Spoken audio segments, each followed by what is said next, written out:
One HTML tag runs the internet. It's called form. Every login, every checkout, every search bar, a form. Let me show you the 4 tags that build every one of them. First, this is design time. We're writing the file.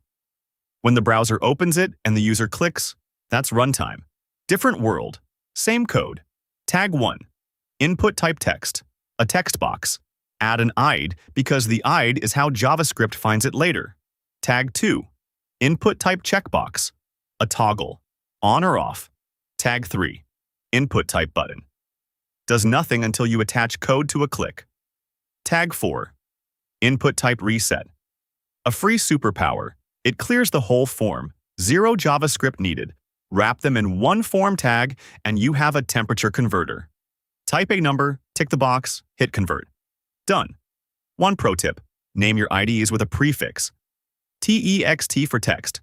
CHK for checkbox. BTN for button.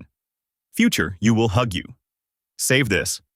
Your first real form is 60 seconds away. Comment below. What should we build first? Login, calculator, or contact form?